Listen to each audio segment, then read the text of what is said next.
And you are live. Thank you, sir. Okay, good evening, everyone. We are calling to order the special meeting of the Joint Beaches, Parks and Recreation Commission and the Public Safety Committee for this evening, Thursday, December 17th, 2020. We begin the meeting as we do every meeting with the Pledge of Allegiance, which this evening will be led by the Chair of the Public Safety Committee, Nick Berkuda. Nick, if you kindly lead us. Thank you. Please stand if you can. Thank you. Hand over heart.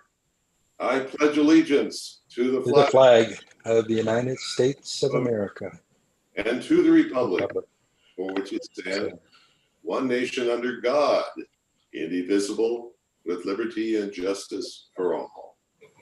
Thank you. All right, thank you very much, Nick. Miley, can we get roll call, please? Commissioner Ayer. Here. Commissioner Dory. Here. Commissioner Smith. Here. Commissioner Wolfart. Here. Chair Pro Tem Bandrick. Here. Chair Striger. Here. Chair Berkuda. Here. Vice Chair Janis. Here. Committee Member Leffler. Committee Member Walsh. Here.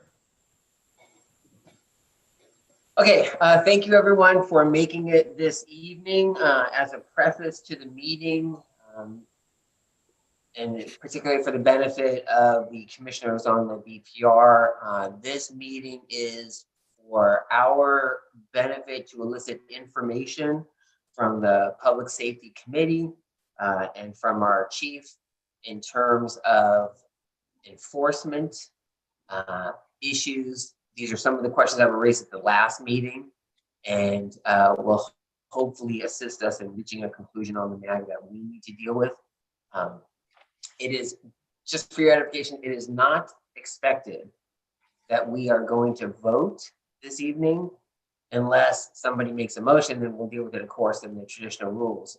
But there is no expectation that there will be a vote on actually changing the ordinance or affecting the ordinance as it relates to beach trails, the beach trails, or the parks. I cannot speak for the Public Safety Committee if they intend to have any vote this evening. If they do, we of course do not participate in that. And so I will leave that to Nick in terms of how he wants to proceed when we get through that. But we will begin as we always do. We have a report from the city. So we will have Samantha give her report first, then we will receive the public comment input. If we have anyone that wanted their comments read, we'll go through those. Everybody has received the written comments not to be read, I believe, and hopefully you've had a chance to review those. So with that, the floor will begin with Samantha with your report. Good evening, commissioners and committee members. Samantha Wiley, Recreation Manager. You should have all received a copy of the staff report. There's that for your reference, that has just a ton of background on really where we've been. Our commissioners are very familiar with this. We've had the same commission review this now. This is the second time since 2018. So this is really some history and background for our committee members to kind of bring you up to speed of where we're at. We're at a point now, once again, where we're seeing a significant increase in e-bike usage, not only on our beach trail, but also our trail system, our park system, and obviously I think our public streets as well. For the purposes of this evening's meeting, we're here to focus on really the parks, trails system, the beaches, those more public park and recreation amenities, if you will. We won't go into the public street aspect at this point in time. That's not within the purview of the BPR Commission. So a little bit of history. The beach trail has been a heavy focus, as you're probably seeing in a lot of the public comments. But the City Council did direct both the Public Safety Committee and the BPR Commission to not only review the beach trail usage of e-bikes, but as well as our inland trails and our park system. Just our, we have about 28 parks in town as well. So what what we're coming to is there have to be a decision. What we've learned from these many years is that e-bikes can appear to be bicycles. They can certainly be pedal assist bicycles. It can be difficult differentiating between the two. And we're seeing an incredible boom in e-bike usage, particularly in 2020. So we do have an existing code in place that is your attachment 9 of your agenda report. That speaks to municipal code 12.32.130.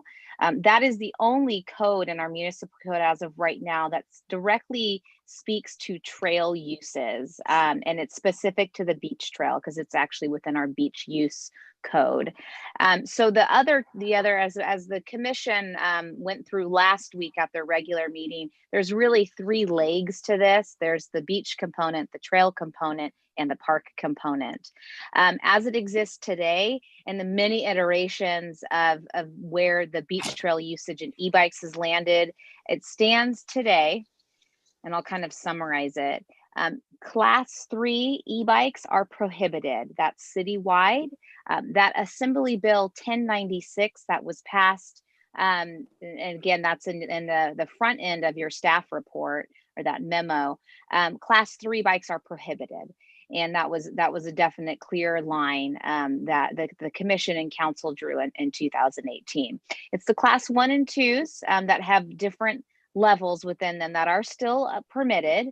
They also, this again, 12.32.130 attachment 9 does allow for e-bikes to use the beach trail at a maximum speed of 10 miles per hour. In your history, again, the commission discussed this heavily in 2018. We heard a lot of public feedback to include if you lowered the speed limit to a single digit, it might be a different perception and people might slow down. That came up often. Again, I think you've all seen the comments. We're seeing that same theme again here in 2020 as an option. This code also prohibits June 15th through Labor Day. It prohibits all bicycles, whether it's e-bike or a pedal bike, from the beach or the sand area. Outside of that time frame, a bike or an e-bike is allowed to ride on the sand. And then bikes year-round are prohibited from riding. You can walk your bikes over the Riviera Bridge, the Montalvo Bridge, and the beach access road. And the beach access road is really that asphalt area north and south of the pier. So it goes in front of Marine Safety Headquarters and just south of that. Bikes must be walked at all times in those areas. And then the other component that was added in 2018 to this municipal code what was a statement at the end that basically says reckless riding is prohibited. And the council talked about this at length, actually, what defines reckless riding. That because as an enforcement body, we'll know that sometimes can be interpretive. So that was another component that though was added. So fast forward to today, that's where we land with the beach trail. Again, there's no specific language related to parks or other inland trails right now. It's all allowed at this point in time except class 3. I do want to share with this commission and committee a little bit of information on what other cities are doing. As the commission knows, and I'm sure that the committee's also gleaned, the beach trail is an incredibly unique asset, not only within San Clemente, but really along our California coast. There's not a whole lot of cities that have a very similar setup. Many cities, beach coastal cities, have a boardwalk. You're familiar with Newport, Carlsbad, those other coastal towns. And a boardwalk is a paved pathway. It's typically 14 feet wide. It has a pretty wide girth. It allows for multi-use trail vehicle access, if you will. So it's difficult to compare our scope to another agency's scope. So we're kind of paving our own way, if you will. I do want to share though that for instance, the city of Newport on their boardwalk, they do not allow motorized bicycles or mopeds. They do not allow unsafe bicyclists, pedestrians, or roller skates. They do not allow bicyclists, pedestrians traveling faster than 8 miles per hour. So that's that single digit. And then you cannot park your bicycle at any time. They do allow for bicycles. They also allow for electric personal assistive mobility devices. So that kind of covers that ADA or that wheelchair access with or without a motor on that. And they do allow for motorized tricycles or quadricycles, but that's defined in a separate code in their section. It's really intended for an elderly individual that might have a different need for that. They don't allow any types of motorized vehicle of any class on their open space or trails. And then the same as follows suit within parks. So that's really the one that has the most meat to it, if you will. The county system, the county park system has seen also a boom, and they're all trying to get ahead of this. San Clemente is not alone in this effort. And Huntington also sees it as well. They've seen a boom, but don't have a perfect solution right now. I would say Huntington's where we were at in 2018, where we said, hey, we're going to try to take a stronger and informative approach to inform individuals of what our policies and our codes are. And I think what we've learned is that you can only inform so many times. And eventually what it will boil down to is the enforceability of your code. And I think that's why we're happy to have the Public Safety Committee here tonight to glean some information, as well as our other safety professionals and our enforcement bodies to give us better guidance on what's feasible and what's realistic in today's day. So with that, I'm happy to answer questions. If not, Chair Strager, that's all I have. Great, thank you very much, Samantha. So what we're going to do now, as usual, is we're going to turn first to public comment, so we don't overlook that. So Miley, do we have any requests for public comment to be read into the record? I have 9 comments. 9? Okay. All right, so this is the point where Miley just reads to us. So Miley, the floor is yours. Okay. The first comment's from Christy McBride Hart. First, I'd like to say I'm not for or against bikes, e-bikes, e-scooters, or e-skateboards on the beach trail, but I am for further studying of the issue before a decision is made. I walk the beach trail in the morning 3 to 5 times a week. I rarely see a bike I think is going too fast, so I would hate to ban all electric bikes without some studying of the situation. Here are some questions I think need to be answered first. 1, when I see a bike, e-bike, or e-skateboard I think is going too fast, are they actually going faster than 10 miles per hour speed limit? Perhaps it's the speed limit itself that is too high. 2, what % of riders are going faster than the speed limit? Seems wrong to bar them all because of a few idiots. It's too bad those idiots can't get speeding tickets. 3, I have never seen a near miss unless the lady that had a bike come within 1 foot of her counted that as a near miss.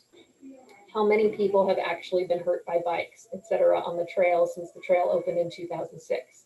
I would love to see a study done with radar guns. Can I help? I recommend the area by Linda Lane since it's wide and straight, so bikes, etc., are at their fastest. Perhaps it could be done by the RSVP. Another idea is to put one of the radar boxes used on streets to slow cars down on the beach trail. I know they would work with bikes because one worked for my son on his skateboard. Again, the Linda Lane area would work for the same reason as above, but also it has easy access from the street. I do wish that all bikes had bells or noisemakers to let us know they are approaching. Thanks for listening, Christy McBride Hart. The next is from Tom. Electric bikes are as safe as those riding them. I've seen both responsible and irresponsible use of e-bikes. Typically, the younger the rider, the more reckless the behavior. Allowing children to ride e-bikes unsupervised is dangerous for both the rider and those around them. We should also consider banning children from driving golf carts around the downtown area. Why are kids younger than 15 driving golf carts on the streets? Running stop signs, not obeying traffic laws, and of course, speeding dangerously. This is more concerning than the e-bike issue, to be honest. The next is from Michael A. Payne. Hello, and thank you for digging into this topic and for soliciting comments. I regularly walk the beach trail, and I'd say 7 out of 10 bike riders are traveling way too fast with very little regard for pedestrians. Electric bikes operated by all ages are by far the worst offenders. No one observes the speed limit, and very few observe the walk, don't ride sections. They are, for the most part, abusing the privilege and seem unable to police themselves. With so much beach access available from public roads and bike lanes through town, it seems the beach trail should be closed to bikes and is not best served by allowing them. Thank you. The next is from David Arthur. As a resident of San Clemente, I too understand the concern about the influx of electric bikes, kids riding unsafely, pedestrian dangers on the sidewalks, and the danger to our children. However, we have to recognize the beauty of what this is bringing to our community before we set regulation that will spiral us in the wrong direction and take us away from the very core of what our community is and should remain to be about. Our town is and should remain a beach town with a beach town feel/vibe. This doesn't mean that everything is at the beach, but a town with a focus on the outdoors, health, community involvement, sports, fitness, etc. People need to get outdoors, get off their computers, telephones, etc. The electric bikes have helped this tremendously and taken children and adults out of their homes and closer to the community. Imagine the contrary during 2020. I mention all of this because regulations that set strict restrictions on where bikes, standard and/or electric, are not good for us, and furthermore doesn't represent the voice of the majority of our residents. Of course, there will be some that don't want bikes on sidewalks. I get it and want to be safe there too while jogging or walking. But I prefer to see our kids safe and enjoying doing something positive, healthy, etc. I also want to ride on sidewalks versus the street, where I know very well that drivers are texting and driving and are putting my life and others' lives at risk. I know firsthand as I have friends who have lost their lives while biking and being hit by cars. Imagine stopping surfers from surfing because of swimmers' needs. All just need to be responsible and recognize where they are. Imagine taking cars off the roads because some text and present dangers to those on bikes and/or are walking. Imagine telling skateboarders or scooter riders that they have to ride in the street. Make people responsible for the actions by fining them for riding irresponsibly. Require training for kids of certain ages. Make parents responsible by signing responsibility with financial consequences. Maybe even require a certain type of license. What a great way to require training, ensure knowledge is gained, and teach the kids before they are behind an even more dangerous set of wheels. Parents, we are very much at the heart of the problem. We need to teach our children to be responsible and ensure that our children are doing the right thing and that they are safe. To me, there's no perfect solution, but we need to weigh on the side of focusing on the positives that biking brings to our community. Some of the most amazing cities the world have focused on getting people out of cars and on bikes for transportations. This has had dramatic positive impacts on many things. We need to be progressive in our thinking and the actions we take for our community, our people, and for the image of our town. Responsible riders on all types of bikes should be free to go ride on the sidewalks. Thank you. The next is from Kelly Ferry. I regularly walk the beach trail and sidewalk path on Camino de los Mares to enjoy the peace and quiet and beautiful surroundings. That has been taken away ever since e-bikes took over.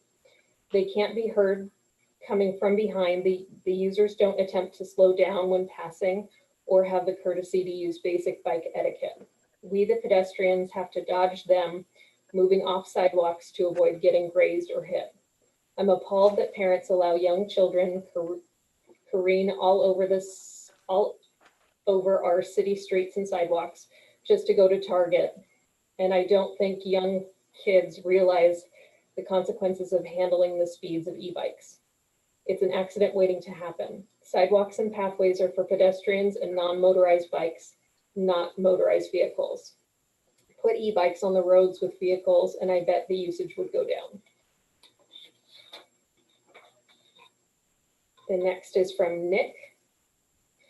As a resident of San Clemente and a frequent visitor to the beach trail for running and biking and dog walking, I'm against the banning of e-bikes on the beach trail.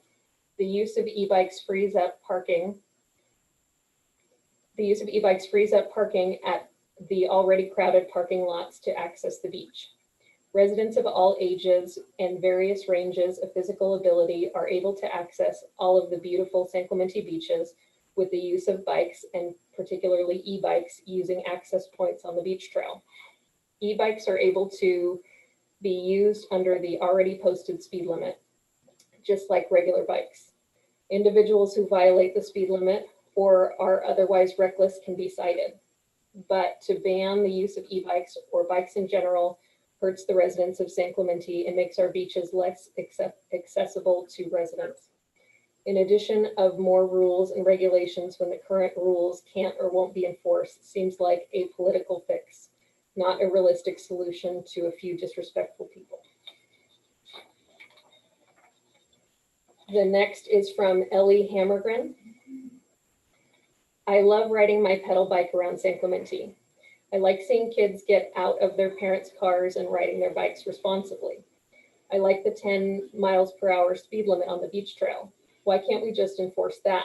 I had a cyclist whiz past me and almost hit me and my dog on the beach trail the other day. Let's enforce the 10 mile per hour rule. But if there's no one there to enforce the 10 mile per hour rule on the trail, which seems to be the case, I say no to e-bikes on the beach trail. The beach trail is primarily used for walking. If we can't enforce the speed limit, let's say no to e-bikes on the beach trail. They can go to Ola Vista. And if the able-bodied young kids want to ride on the beach trail, they can use a pedal bike and go 10 miles per hour or less. It's really quite easy to pedal a bike on a flat surface. And while we're at it, no e-bikes on the beaches. They whiz by at low tides and reduce the serenity of the place. Thank you very much for your consideration, Ellie Hammergren. The next comment, let's see.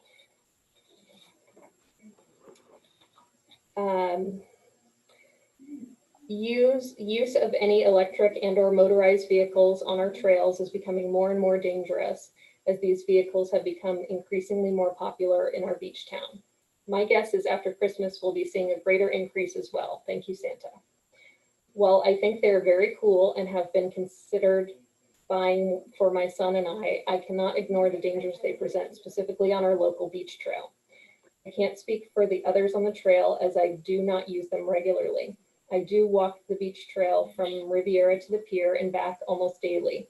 During my walks, at least 3 to 4 days a week, we have a bike come from behind at great speed. This is now during the winter months. Summer months, of course, are worse. If we were to deviate from our walking position at that moment, we would most certainly be hit as these bikes cannot stop on a dime. The majority of the time, there is absolutely no warning, no alerting on the left, no bell, no nothing. These bikes are quiet, so you never hear them approaching. This is not just a kid issue either. I see many adults that should know better that really don't seem to care, or maybe they just don't realize how fast they're going. With the kids, we have asked that they slow down and basically get ignored. Unfortunately, our beach trail was not designed for motorized vehicles. It's just too dangerous.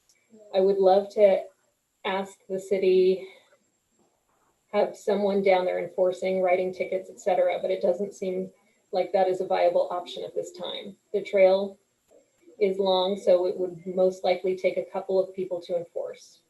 While I would hate to see a ban on bikes on the beach trail, I don't feel like education is the key. Most simply don't care because there's no consequence either way. I don't want to see our trail littered with educational signs either, which most don't pay attention to, in my opinion, as they aren't paying attention to the ones that are there now. So my recommendation would be to ban all bikes on the beach trail until such time as the city can provide enforcement. Maybe we could add more bike racks at the beach entrances so those coming down with surfboards have a place to lock them up. Today, they're typically left on the sand while they're out surfing, unlocked. I know this is a tough decision. I really appreciate your time and consideration in this matter. Sherry Grace, 35-year city resident. And the last comment is from Lynn Hopper. I've seen a growing concern with the use of electric bikes in the area. I live on the south end of San Clemente and frequent Las Fuentes Beach often and walk on the trail. I have seen dangerous situations that warrant consideration of how an electric bike is used. What are they? Today, they can act as a pedestrian, a car, a bike, and sometimes they make up their own rules for what they want to do. They speed on the beach trail, they fly down the beaches on the sand. Often they have an attitude that goes along with them. I have seen it escalate and know for a fact that non-licensed drivers are given electric bikes and free rein to go and do what they like. There's no supervision, nor are there rules for them to follow. It is a dangerous predicament, and there needs to be something done to make areas safe. Please look at keeping them off the beaches for sure, and at least monitoring them or get them off the beach trail. They don't pedal. They can go up and use the roads. Thanks for considering some rules to follow so things don't get more out of hand. We all need to live in one place safely and sanely. All right, thank you very much, Miley, for that. Okay, so the best way I think to approach this is, as Samantha had previously indicated, we have three different issues, if you will. We have the beach trail, we have inland trails, and we have parks. Because I believe we have Lieutenant Manhart with us now, and I don't want to consume his entire evening, I think what we'll do is we'll start with the beach trail, which is traditionally the highest focal concern for most people with regard to e-bikes. And so I would ask Lieutenant Manhart, are you just want to confirm that you're here with us and that you can hear us? Yes, I am. Do you have me? Yeah, we have you perfectly. Thank you. Sure. So, Lieutenant, if I may tee this off, although I suspect other commissioners will probably have some questions for you and possibly some questions from committee members. Enforcement of a speed limit on the beach trail, the feasibility of doing that, in your opinion? I think for what we have, the 10-mile-an-hour speed limit is difficult. If you wanted an exact measurement of the speed, we would have to use our lasers, which our motors use, and to deploy those on the beach trail. Not saying we can't do that, but that would have to be a conversation with the city management, if that's how we wanted to do that type of enforcement. If not, we would have to have the motor officers do the enforcement based on their trained for visual observation of estimating speeds. That would be the only other way that we can do this for the 10-mile-an-hour speed limit. Are there any commissioners first who have any questions for Lieutenant Manhart? And again, we're going to stay focused on the beach trail just for the time being. So if you would kindly indicate by raising your hand, any commissioners have any questions from the lieutenant as it pertains to the beach trail. Okay, I do not see any hands from commissioners. Are there any? Oh, John Dory, yes. Yeah, back to your point, Lieutenant. And this is something that you would do, if you could do it, you would do it periodically. It's not one of those things you want to dedicate manpower for. I'm sure that there are much more pressing things as someone who's trying to take care of our community, which we appreciate. This is probably a very low priority for you to stick a speed gun at a kid going 8, 10, 12, 13 miles an hour, whatever, and try to figure out what's going on there. So even if you did allocate some time for that, we would be talking a few hours here and a few hours there, I would think. You just don't have the manpower, do you, to dedicate somebody down there for a weekend or for 3 or 4 or 5 hours at a time? So what we do is we deploy our traffic enforcement based on what we try to do is limit the amount of injury traffic collisions, and that's how I like them deployed. So to answer your question, if we received multiple traffic injury collisions, because a bicycle would be a traffic injury collision, then for me, I don't have a problem justifying deploying the resources for that. But yes, we would have to do that. We would have to be using the motors to do that on the trail. And if that's, I'm not opposed to it. I just would like direction from the city. If that's what the desire from the community is, then absolutely we would do that. I do have concerns about high speed in the city, and the motors do a great job of reducing that. And my goal is to reduce. I want to eliminate all fatality accidents, and that's why I use those motors to do that. But I'm not opposed to it. I would like some recommendations or direction. If that's what the city wants, then absolutely, I'm not opposed to it. Okay, are there any other commissioners with questions? I see Bernie, and then we'll go to Charlie. Bernie? I just have a quick follow-up. In the past 4 years that we've been talking about this, how many traffic injury accidents have happened on the beach trail as a result of e-bikes? To my knowledge, I do not know of any. I'm not saying it hasn't happened, but I have not received any reports of injury, traffic collisions of a bicyclist striking a pedestrian and/or of a bicyclist striking another bicycle. Cool. Thank you. Thank you, Bernie. Charlie? Good evening, Lieutenant. One quick question for you.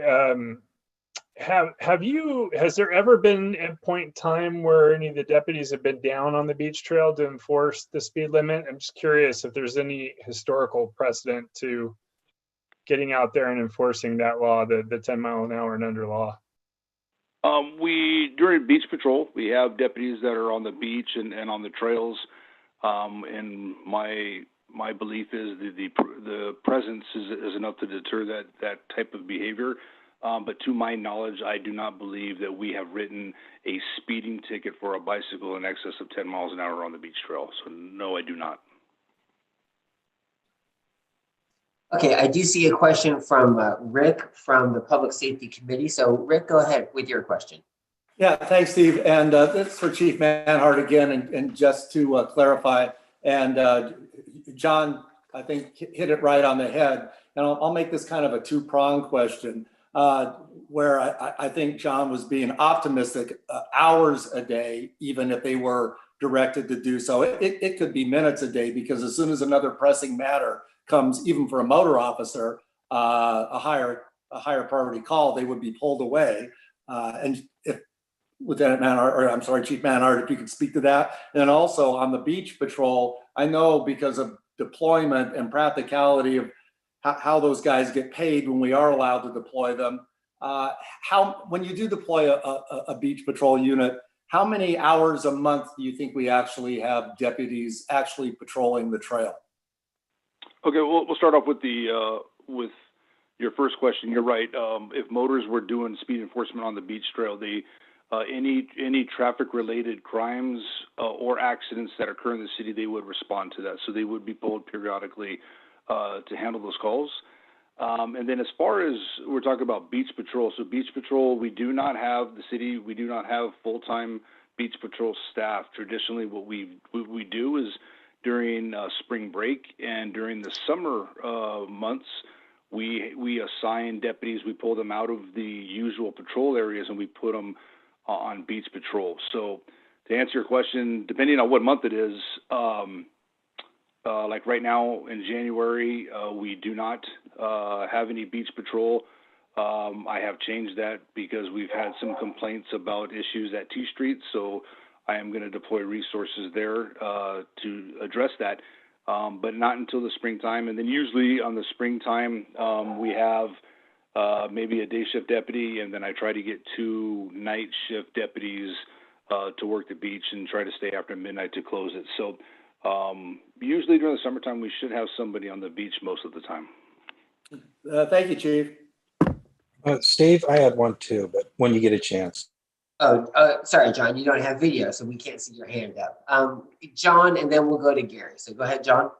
Okay.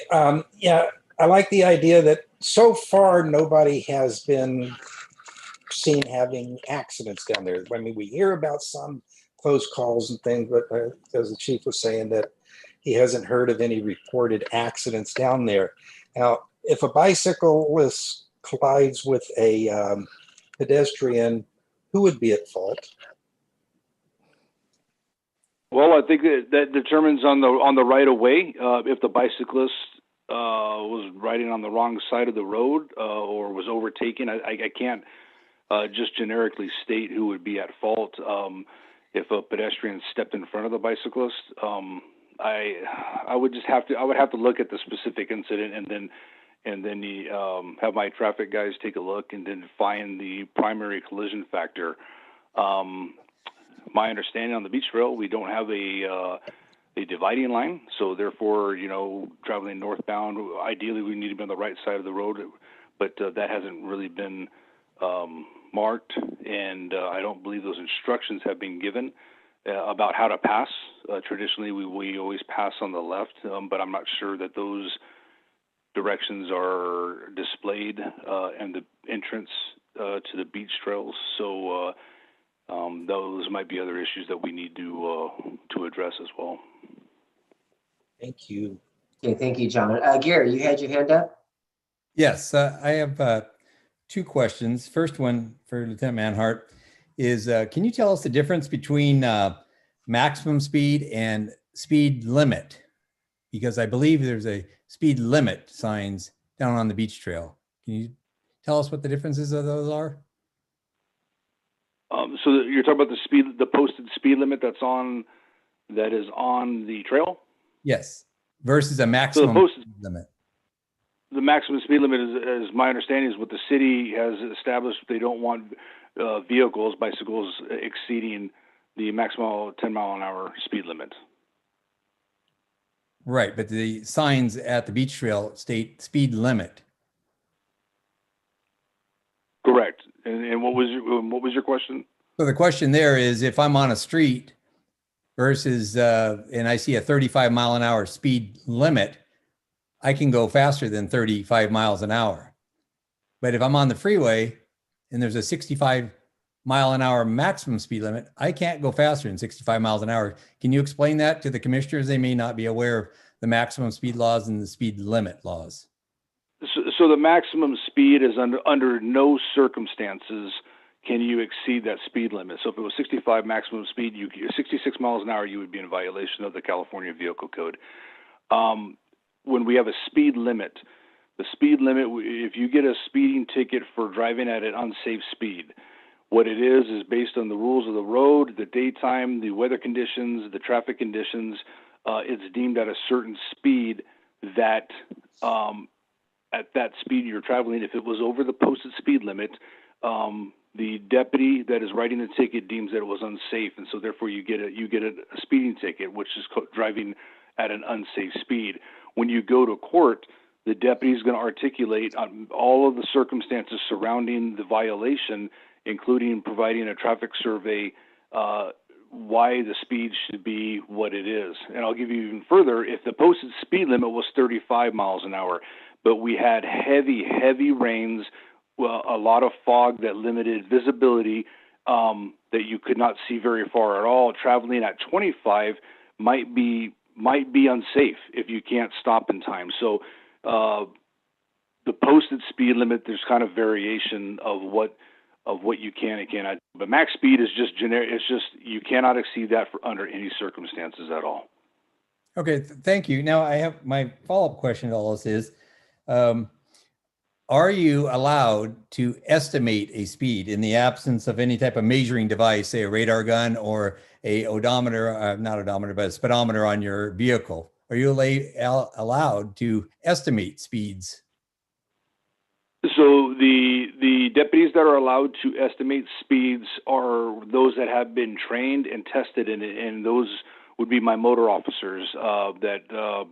Way back in the day, I was a motor for just a couple of years, and what we did is we were tested with visual observation, both moving in vehicles and being stationary, and we had to pass the test with a certain percentage to be certified for speed estimation to testify in court. So to answer your question, I have a couple deputies that are motor deputies that are able to do that, but the other patrol deputies have not been trained in that. So in other words, if somebody on a bike on patrol in the absence of having that training wouldn't be able to write an estimated speed. That is correct. Thank you. Thank you, Gary. Okay, any other commissioners or committee members have any questions for Lieutenant Manhart?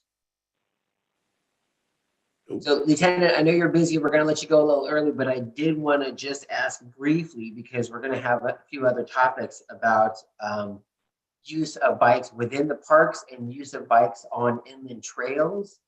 Do you have any opinions or concerns about use of bikes in either of those locations? I mean, my concerns have always been a couple things. I really want people to wear safety equipment, and I want people to adhere to the rules of the road and to drive safe. And I go based on stats, and so I understand the community has some concerns about the bikes on the trails. But as far as stats, we kind of talked about briefly in accidents, and until I see a need for enforcement of that, or as what maybe is recommended about banning those vehicles on those trails, I would like, if the commission goes down that road, I would like to have some evidence to back that up, to justify to the individuals that you're going to prohibit on those trails. And just to my knowledge, and I don't know everything, but from what I have seen in my traffic office, I haven't had injury traffic collisions on trails, parks, and on the beach trail that I believe would justify banning those. I don't have all the answers. I want to work with you. I want to work with the community and address the concerns. And but I do have a concern of just a pure banning because people don't like them on there. I'm not sure that would be justified due to the lack of documentation we have to support it. Okay, Lieutenant Manhunt, looks like we have one more question for you from a commissioner. I have one question. This is for Lieutenant as well, and thanks for taking your time tonight. This, I think, in my mind, goes to an issue of e-bikes throughout the city, both on streets and sidewalks, etc. Is there an age limit, a minimum age at which a person can operate a motorized cycle in this town? A minimum age? I believe for the e-bikes, was it the level 3? I believe you have to have a driver's license. You have to be 16 years old or older. But I believe the level 1 and 2, I do not believe there is a certain age. Okay, they can be at any age. Do they have to have helmets, either class 1 or 2 or class 3? Yes, they should have safety helmets at all times. Yes. Are they allowed to ride motorized cycles on sidewalks? Yes. San Clemente does not have a San Clemente municipal code to prohibit riding on a sidewalk. So bicycles or e-bikes are allowed to be on sidewalks. Do you ever cite kids for riding unsafely on the streets of San Clemente? So what we do is we've had a few e-bikes that were involved in traffic collisions on the roadway. And what happens is the traffic investigator, the deputies that will respond to it, write a traffic collision report, and they submit that to the traffic office. And what the traffic office does is they take the totality of the circumstances. If somebody failed to yield to the right-of-way, ran a red light or a stop sign, which caused the collision, at that point, the traffic office could and would issue a citation. And at that point, at some point down the road, they would have to appear in traffic court for that violation. And would you see operating the same way on the beach? I see during the winter when it's an adult riding an e-bike unsafely running into another adult, it's going to be a he said, she said situation when it gets in front of the traffic officer or a court. How does that get resolved realistically? Well, so just like we can take the same scenario on the road. If there aren't any witnesses, we take the totality of the circumstances, look at whatever evidence we have. If there are some skid marks on the trail that shows what bike did what, the deputy would have to put that together and write a traffic collision report based on the statements and based on whatever evidence is. And then the traffic investigator at the Aliso station that's assigned to our city would have to evaluate that and then move forward. But we would like, video or hopefully another witness to provide that. But if you're right, exactly. If there were only two people and their stories conflicted each other, it would be hard without evidence to prove who was at fault. I have one more question for you. you're responsible for right and wrong issues, if you will, involved in accidents. Is our sheriffs ever involved with discussions when it becomes a liability issue? Let's say a person sues the city. Would you be called to testify and get involved with that process if someone were to sue the city for not having the guidelines that they would expect or want or need in the case of a serious accident? Deputies have been called into civil court as either witnesses or just parties involved in documenting accidents. So yes, we have been involved in those types of situations. So yes, to answer your question, we would be included in that. Yes. All right, thank you, Richard. Okay, Lieutenant Manhart, like I said, we don't want to keep you too long this evening. We appreciate you calling in, and unless you have any closing suggestions for us, as you know, we're going to be vetting this issue this meeting and probably in another meeting or two to come about how to figure out how to appease everyone with this bike usage. So thank you again for your time, and we look forward to speaking with you again. Absolutely, and I just want to. This goes to all the committee members. If you have any further questions or if you want clarification on anything, please either email me, or just call me in the office, and I'll be happy to explain everything. If I wasn't very clear today, I'll get you the definitive answers. But whatever you guys need, please contact me. Great, thank you very much. Thank you. Okay, and we're going to extend the same courtesy to Chief Campobiano because and, you know, he's a busy man as well. So, Chief, are you with us? Yeah. Good evening. I see you, and you are yes. live. Thank you, sir. I am. Okay, so again, as you've heard, with the focus being the beach trail, but obviously we're talking about parks and inland trails as well. What has been the experience of the fire department in terms of responding to injuries? First, let's start with the beach trail, if any. On the beach trail specifically, I have not responded to, nor have I heard of any responses regarding e-bikes or injuries related to that. Okay, anything in the parks or the inland trails in terms of injuries? So I did a little bit of research. I did a little bit of research, and once again, very superficial. So we don't specifically track e-bike accidents. A lot of accidents could be happening. They're minor enough where they're not calling 911 with a desire to go to the hospital. But what I did do is we have a type of, and once again, this doesn't capture everything, but we have a type of call that we go on that's a bike-related accident. Between January and September of this year, I went back in the city of San Clemente. I looked at all the bike accidents that we had.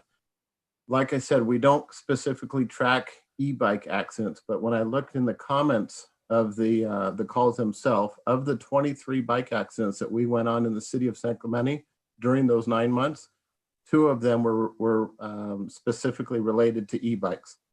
That doesn't necessarily capture all of them. That just happens to be to where they were in the call comments themselves. So it's definitely a cursory review of our bike accidents for San Clemente. We don't track them specifically, but of the 23 that we had, 2 of them were e-bike related. Both were, one was the laceration of the head, one was skinned knees, and both of them occurred on a city street. Okay, thank you, sir. So let me go as I did previously, first to the BPR commissioners. Does anybody have a question for the chief? And if so, if you would just kindly raise your hand so I can acknowledge you. Let's see. And John, of course, you're John Banderick. You don't have video, so do you wish to tee this off with any questions for the chief? No, but I've heard some interesting comments tonight from both of them.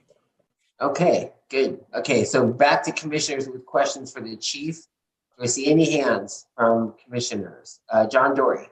Yeah, just one quickly. I know you don't chase these down specifically, but are these accidents with bicycles? Are they just people who skid out somewhere, or do they actually run into somebody, or did they get hit by a car? Or can you give me a little bit of background on maybe the kinds of accidents that you were seeing there? Sure. So, and once again, like I said, we don't track these, but just for the two that I do have record of, one was for a minor that was complaining of right knee pain, and he was struck by a vehicle at about 5 miles an hour while riding an e-bike.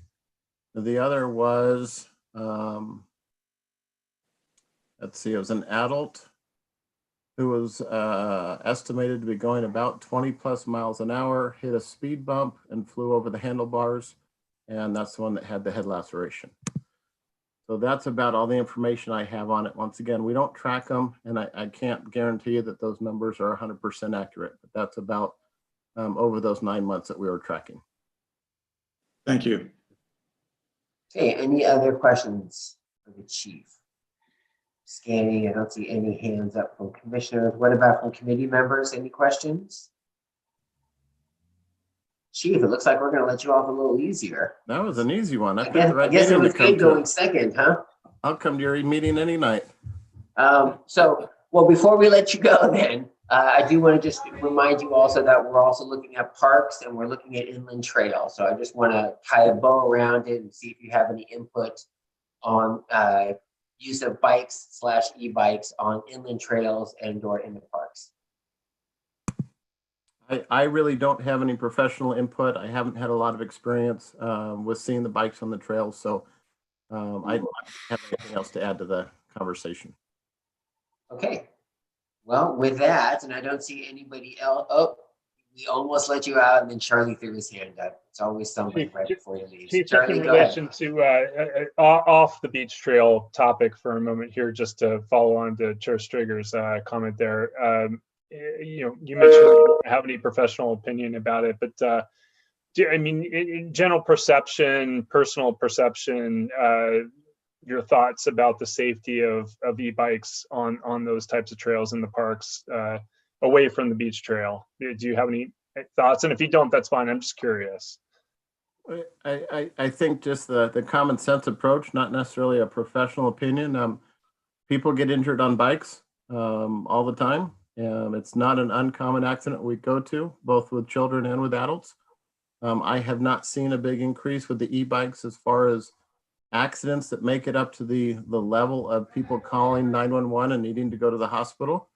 So that being said, I mean, anytime we're outside of the house, there is an increased chance of being injured, but I haven't seen a major influx. I haven't seen a ton of calls.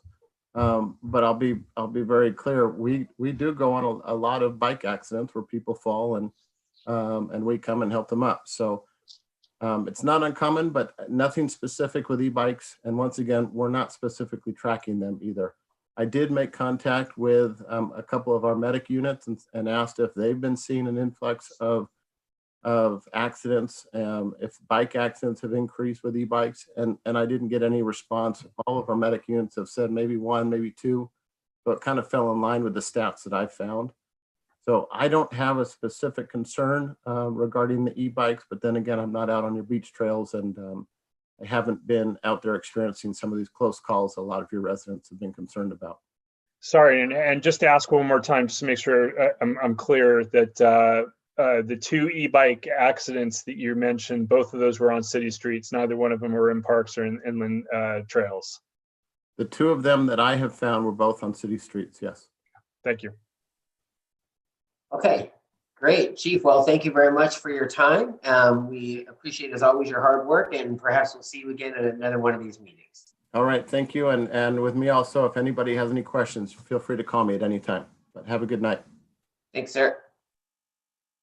Okay, we have one other special guest with us this evening, and that is Adam Matamian. He is the code compliance manager, but more importantly for our present purposes is he manages, and Adam, correct me if I'm wrong, but manages the park rangers, who would be our last tier, if you will, of first responders. dealing with these issues. So, Adam, you want to tell us a little bit about what you do and what the park rangers do? Yes, thank you, Chair Strager. My name is Adam Atamian. I'm the manager of the Code Compliance Division and the Park Ranger Program in the city of San Clemente. The park rangers are a great group of rangers that oversee the activities of occurring on all of the city's parks and the beaches and the beach trail. And at this point in time, we're staffed typically with one person on at any given time.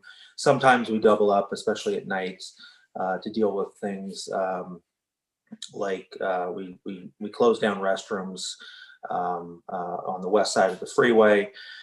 So we're always working, but we're not working with an extensive amount of staff at any given time. And we do have a lot of parts of the city that we oversee that are not specifically on the beach. Okay, so we'll tee it up as we typically do. First with the BPR commissioners, does anybody have any questions for Adam?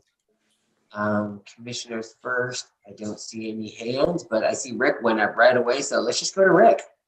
Yeah, I just want to clarify something, Steve, that you might not, everybody might not know about is, yeah, when you said that the park rangers were like the last rung on the first responder list, I want to say as far as the homeless emergency in our city, the park rangers and code enforcement has actually probably been the first rung of enforcement. The work that they've done on the train trail, on the trails themselves with the anti-camping, the parks, they've been really the leaders in that. And I want to thank Adam for that and all the work that and code compliance has done. And then the second question I have though is, Adam, you said we have like one working all the time. I know that there was been talk in the city council about expanding the park ranger code enforcement unit. Is that something that's going to happen, or what's the what's happening in that regard? So that is still a project that we're working towards. In the last budget cycle, we had provided some information about the need for an expanded park ranger program in the long-term financial plan of the city. However, COVID hit, and unfortunately, it impacted our ability to expand services in the 2021 fiscal year, but that is still something that we're moving forward on. I'm hoping that we can go to council, as soon as possible with some proposals for improvement, because as you've mentioned, there are a number of issues that occur in the city that the park rangers and code enforcement have turned out to be uniquely tailored to address.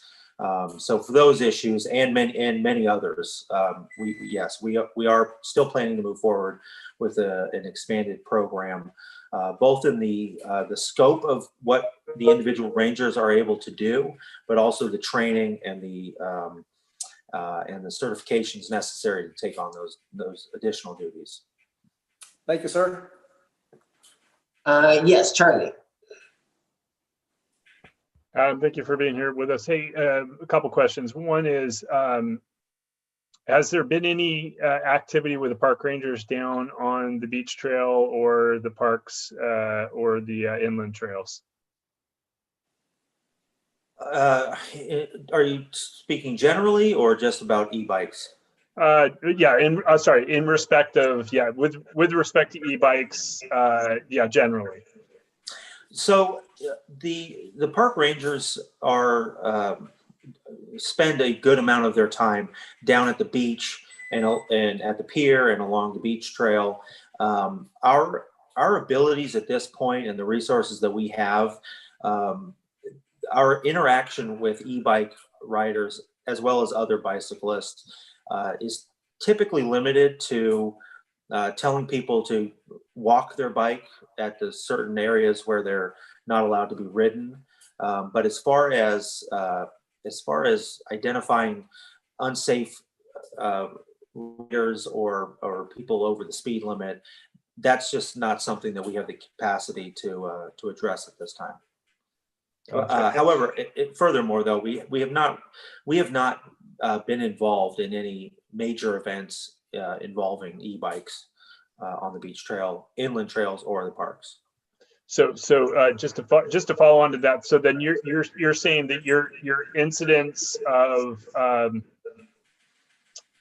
issues that you guys have faced on the beach trail, inland trails, and the parks is zero with the e-bikes? I don't want to say it's zero, but I'm aware of the events that occur for the Rangers on a daily basis, and in my memory, I am not aware of any major incidents that we have been involved in that involve e-bikes. Got it. And however you want to answer this is fine by me. Professional, personal opinion, whatever. Your general impression of the safety of e-bikes on the beach trail, inland trails, and parks. You know, I've spent some time on the beach trail just as being part of the Ranger program, and just me personally. You know, I have not seen the same types of issues reported by citizens occurring on the beach trail, and I haven't really gotten the reports that e-bikes are a detrimental impact to the beach trail users. You know, there might be parts of the year where the beach trail is a bit more impacted than others, and you know, every rider, you know, can potentially create a nuisance or issues for other people. But as far as actual as far as actual violations go, I don't have any information that tells me that there's an overwhelming significant problem. Gotcha. Thank you very much. Does anybody else have any questions for Adam at this time? Adam, could you share, because I know that the Public Safety Committee, they interact with you more frequently than we do on BPR. What is your ticket writing or citation writing authority and ability for things that occur on the beach trail or on the inland trails?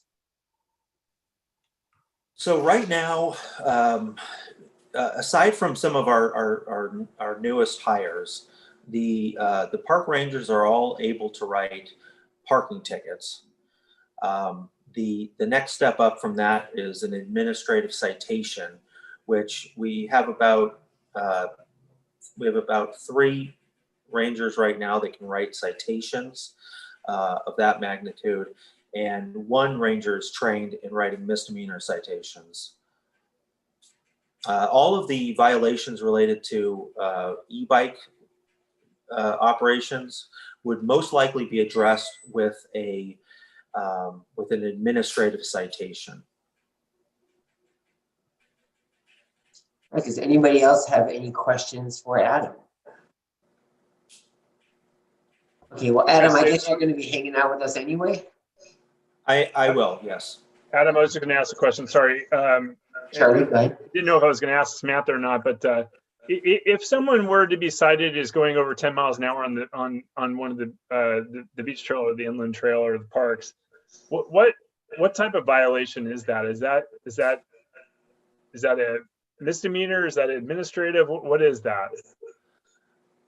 So the typical traffic violations, which the park rangers do not tend to issue, but if OCSD were to do it, or if the park rangers were eventually to do it, would either be an administrative citation, which is a citation based on the municipal code that is associated with a fine. That type of, and then on the other side of that would be OCSD writing an infraction ticket for a violation of the California Vehicle Code if it was on the road. It's essentially just a fine. Misdemeanor would that would have, that there would have to be such an egregious negligence for the welfare of the public in order for us to criminally charge somebody with a violation of the municipal code. So it would be an administrative citation. Got it. Thank you. Okay, and I guess one question for you, Adam, is if you were tasked with writing administrative citations for people exceeding the maximum posted, Gary brought up a really good point. We'll just call it maximum for now. The maximum speed on the beach trail. How would you? Do you have any vision for how you might do that? Like, would your park rangers be on a bicycle and basically chasing somebody down and then looking at a speedometer on their own bike to assess the speeds? Or like, how would the mechanics work if you were empowered and asked to do it? If resources were not an issue, I would think that our abilities would be somewhat limited by a number of factors. One is the park rangers are responsible for dealing with a lot of distinct and separate issues in public property and public right-of-way throughout the city. And I would caution against expectations that would rely on the rangers becoming traffic officers. That's a relatively difficult addition to an already heavy workload of knowledge necessary to do their daily work. I would prefer that the rangers not be chasing people down on bicycles for their own safety, but also for the safety of other residents and citizens using the facilities. There could potentially be some more targeted operations where maybe we organize a stretch of the beach trail that we can use to based on distance and time to track a particular person's speed, and have people effectively stop that person as they leave that area. But to view our abilities of traffic management like the opportunities that the deputies have on public streets, I think is a bit beyond the scope of what the rangers are going to be able to effectively accomplish. Thank you. Anybody else have any questions of Adam right now? Okay, great. Well, thank you, Adam. Okay, so public comment section is closed. The Q&A in terms of our special guests have closed. And as I indicated at the outset of this meeting, it is not anticipated, although certainly not prohibited, that the BPR would have a vote on an issue. This was intended principally as information gathering. And so with that, what I would ask is for Nick or anyone on his committee to share with the BPR your research, your impressions, your thoughts, anything you wish to share with us as it pertains to the beach trail, the inland trails, or the park, and the use of bikes thereon. So Nick, since this is your public body, I'm going to, I guess, ask you, how would you like to help us do our job? Well, I think for our group, and I'll have to let individuals speak for themselves. We've been through this in the past as far as our own careers, and it's a touchy thing because what you're dealing with here is a shared resource, especially on the beach trail. It's a shared limited resource that and what we're trying to do, my end of it, I'm trying to articulate the problem itself, and as I get down to it, it's a problem of individual behavior. It's not the bike, it's the person that's riding it. So, and then you get into the thing, well, how do you handle that thing? Enforcement is very, very difficult. And On top of that, if you develop a code, you have to have the enforcement end of it, or it does not become a law, a code, or a resolution of some sort. So it's very difficult, especially in that area. And it's a wonderful resource. Now, as far as the rest of the community, we can do all sorts of things, but right now we're going to see, we're going to see a lot of infiltration of these e-bikes by younger kids as Christmas presents. And for me, I have an educational element that I'd like to just give you. When I was a kid and growing up and a young deputy myself, they had in the schools and service clubs, community service clubs, they had bike safety programs. I don't think the kids that are getting these things have a clue on what traffic is and what the safety is on bicycles, let alone e-bikes on that. So I talked with Chief Manhart, and he is all for that. He'll even help if we can get other groups, service clubs or the school district or whatever, to be involved in bicycle safety, even the e-bike safety. He'll provide a service person to help with that.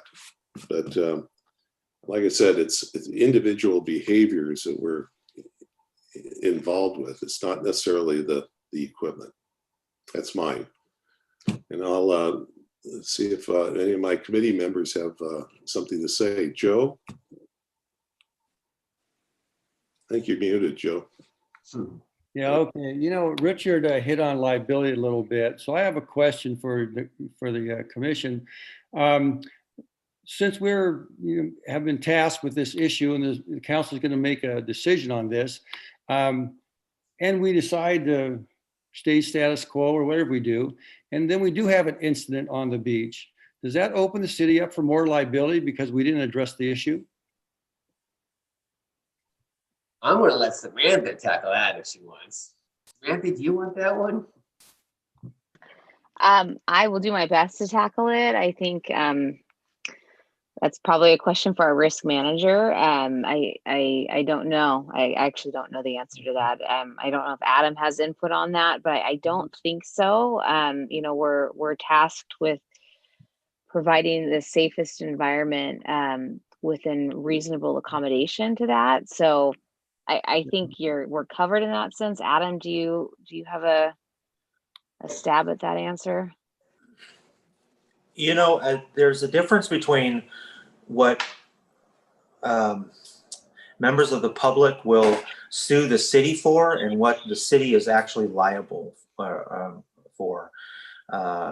So the part of the issue is, I think, for the city is identifying ways to reduce litigation in its entirety, because the simple act of somebody initiating litigation for the city can still cost the city money in terms of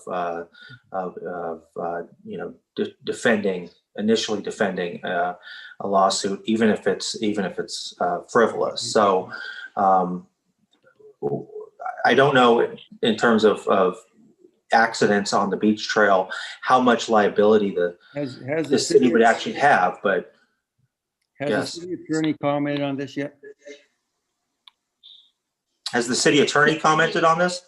I'm not aware of any comments. No, they were involved in 2018 when it was reviewed then, and he did provide comment related to the reckless driving or reckless use. I think when liability typically, and what I've seen, not even related to e-bikes, but if there's a claim within a city park, it usually has to do with the maintenance of the facility, not necessarily other users having an accident with each other or something like that. That's usually where the city's liability might come into play. But there also is different things that have come up where it really says that, you know, when you enter into a park or you enter into a trail, you are inherently taking on risk. Knowingly, there's just inherent risk in all of those factors. So that's another situation that often plays when it comes to trail usage or park usage that we see. Okay, thank you. So let me give you my take on this. This is a real difficult situation here. And I think within a year or two or whatever, every household is going to have an e-bike. They're just getting so big, so popular. You know, the source of revenue that some of the bike shops are creating for a city are great. You know, they're good companies or good products. So we're going to see them continue to grow all the time. I kind of disagree about the bad actor thing, though, that it's only the bad actors that cause problems on the beach trail. The more bikes we get in the beach trail, the greater the hazard we have. We see it now while we walk the beach. If a bike is passing walkers, the people coming the other way all of a sudden have to slow down or step off the trail to let them by. So bikes take up much more space than do walkers. And I kind of believe if we want to have a multi-purpose trail, then we should just not even deal with this issue and say, hey, post signs that say use at your own risk.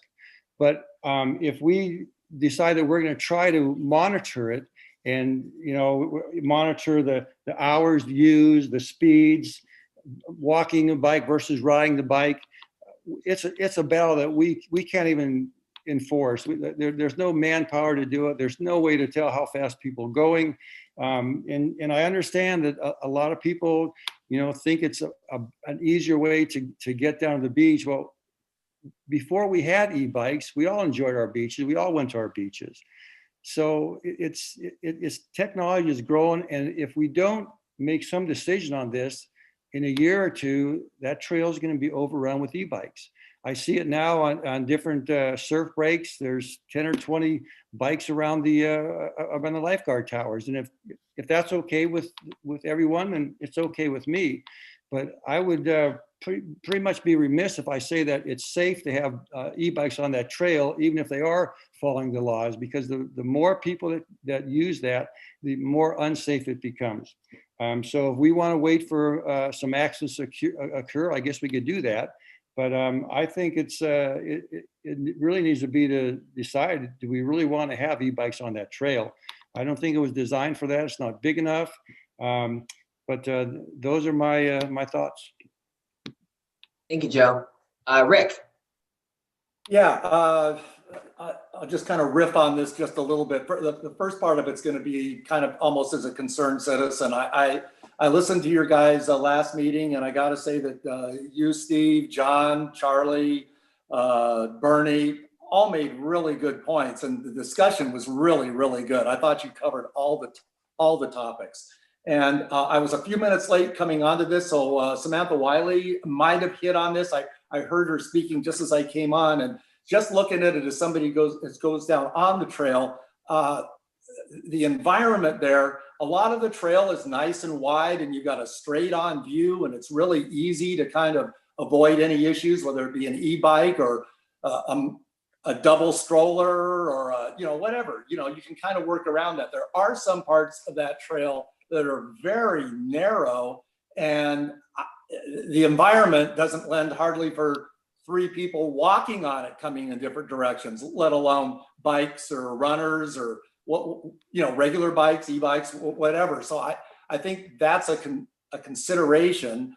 The other part of the environment is, I think it's up to the beaches and parks, and I'm glad to put it on you guys, is what environment do you picture the beach trail being? I know when it was first put in, it was probably 99% walkers, joggers, occasional bike coming along. And then when bikes became a semi-issue, you had to walk them across you made a regulation to walk it across the bridge. And that certainly helped. But now we have e-bikes, and I want to, now I'll start going over the public safety part of it a little bit. I probably have the most time of anybody on either one of these committees of actually going out and enforcing laws and traffic laws.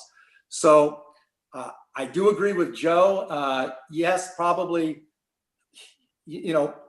10% of the time will you have any issue, a conflict, let alone an injury.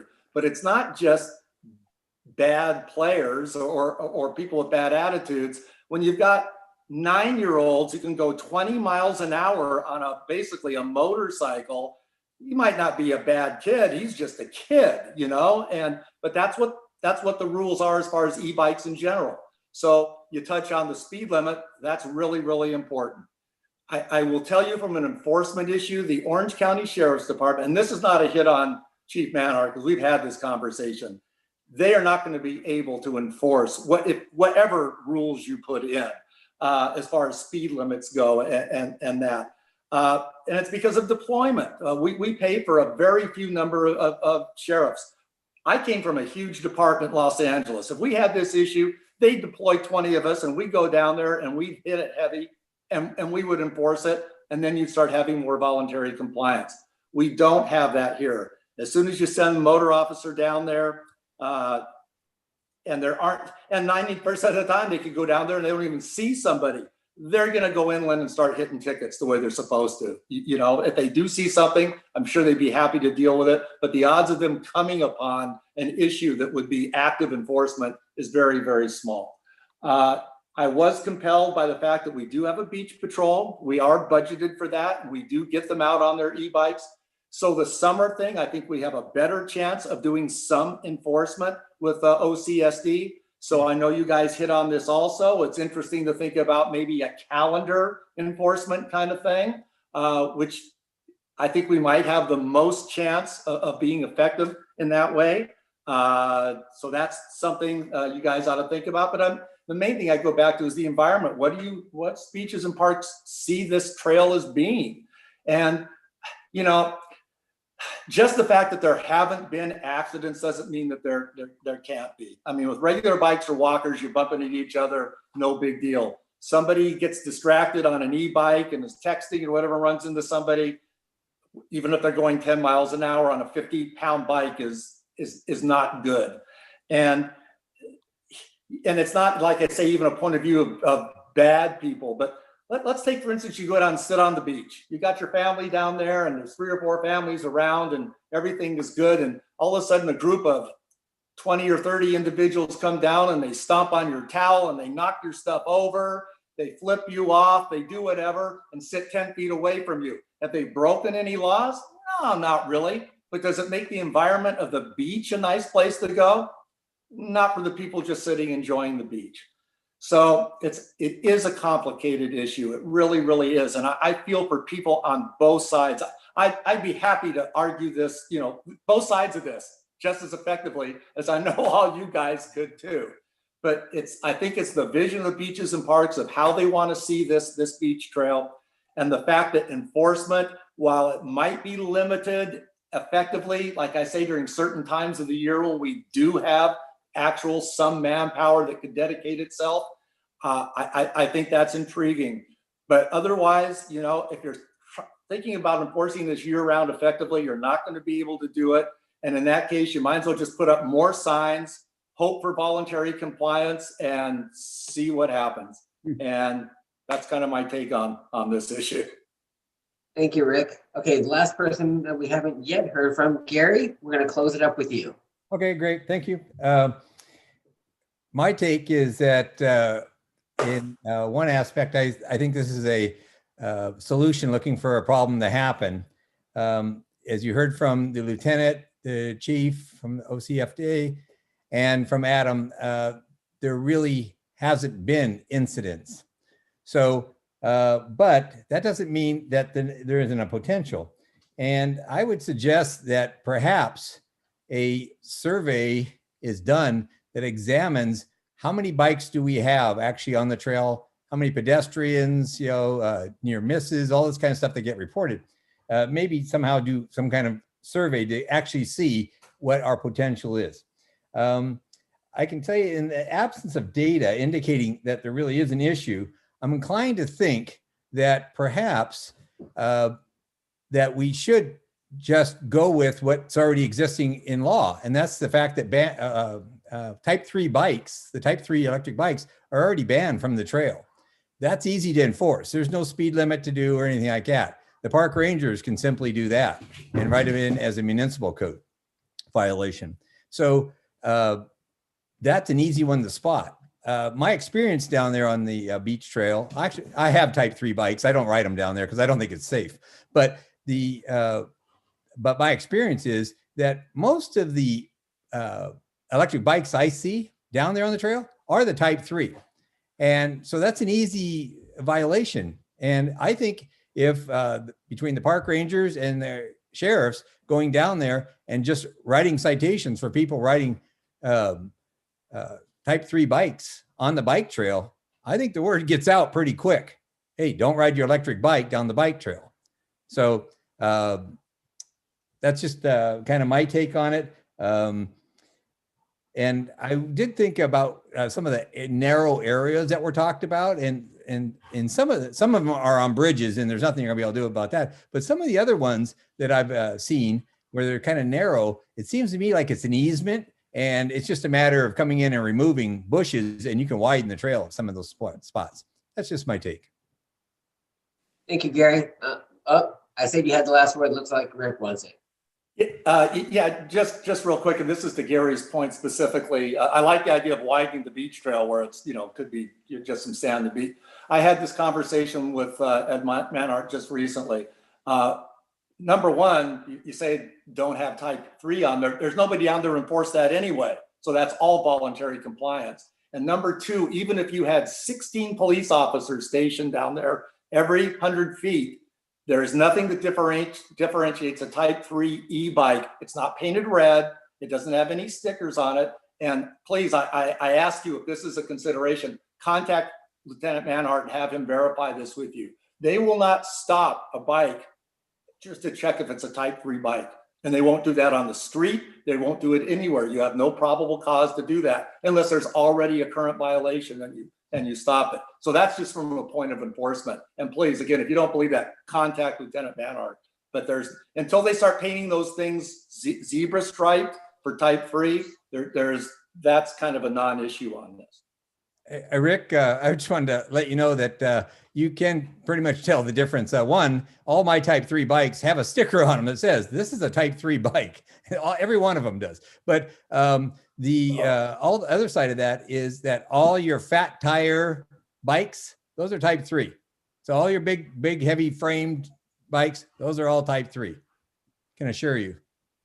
But okay, gentlemen, thank you. I have a fat tire type 2. Just so you know, but it's from Pedigo. They have lots of fat tire 2s, but be that as it may, this has been extremely helpful. And so I think at this point, unless the commissioners feel otherwise, I think maybe it's time for a motion to adjourn. But if anybody has any questions of any member of the Public Safety Committee in terms of the work that they've done on this particular issue, now would be the time to do so. So moved.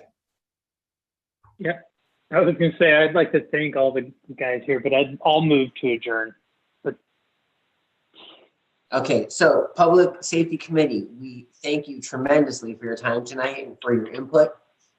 So the Beaches, Parks and Recreation Commission at this time will adjourn to our regular meeting Tuesday, February 9th. That is at 6 p.m. and that again will be via teleconference.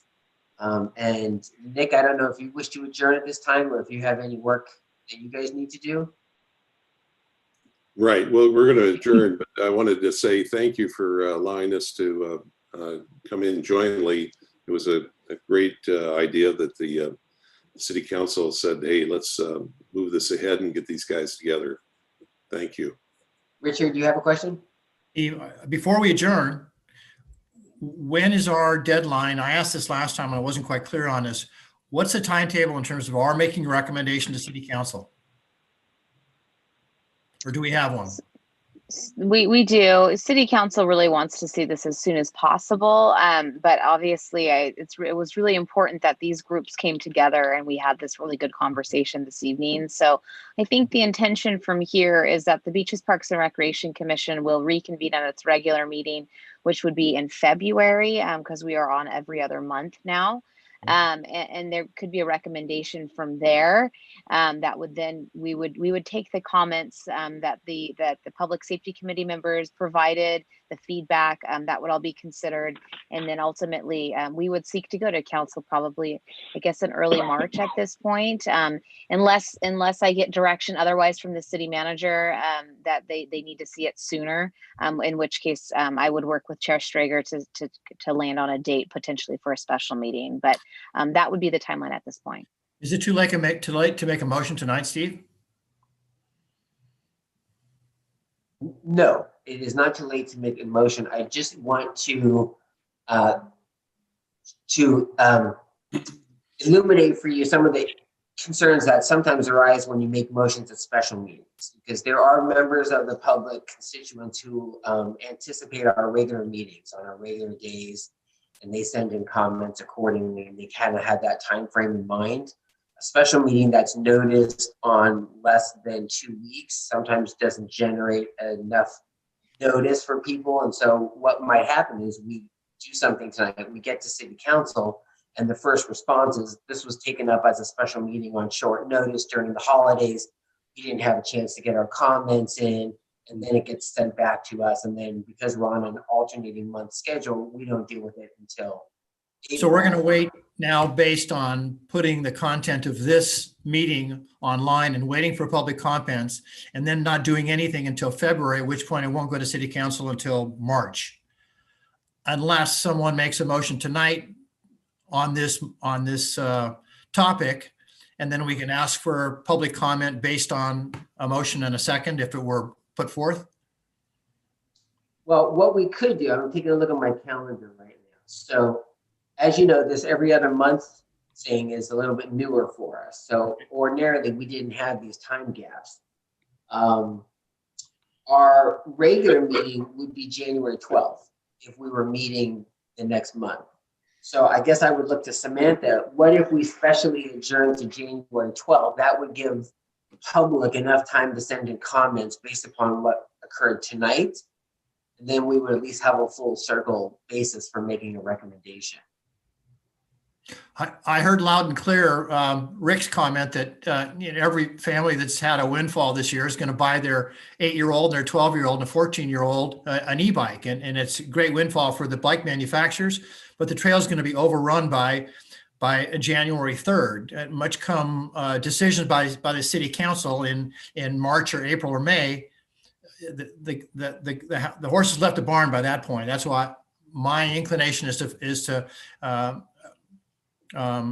speed up the process. That's why I wanted to make a motion, but if it's not allowed, then that's fine. Well, you can make a motion. If there is a second on the motion, then we deal with it. So I will withdraw adjournment and allow your motion to be heard. So Rich is making a motion that we vote substantively on the agendized item this evening. Is there a second on that motion? Okay, and John, you don't have video, so I don't, if you're raising your hand, we don't I'm not raising my hand, no. I don't think we should vote tonight. Okay, so Richard, just to let you know, I do not see any indication from any other commissioner of a second on your motion that we proceed. I just want it on the record. No worries. Do you wish to make a motion that we adjourn to a date earlier than February 9th? I would like to make that motion that we have another conversation in January so we can keep this this dialogue alive. Yes. Okay, I am going to propose for purposes of your motion that you're making a motion that we adjourn to January 12th, which is the second Tuesday, and that would ordinarily be our meeting if we were meeting monthly. Are you okay with my proposed modification on your motion? Yes. Yes. Okay, so Richard has made a motion that we adjourn to January 12th. I gather we'd still have to call it a special meeting, but at least it would be on our normal night and time. So with that motion, is there a second on that motion? Second. Okay, Charlie has seconded that motion. Is there any discussion from any commissioners with regard to the motion? Just one. Does Samantha feel comfortable that there is enough time out there to release this into the community? The community has a chance to get back, because I think that's our main concern right now, just to make sure we don't overrun the community and not allow them to respond to whatever they saw tonight or whatever they might see in the newspaper or whatever the public notice is. So do we have a legitimate amount of time to pull this off legally? Samantha? Could You you, legally do, yes. We Realistic we for can do it. We can pull this off. You know, the city, our offices are closed beginning December 24th. We do not return until Monday, January 4th. So there would be a staff report and agenda released to the public by, let me see here,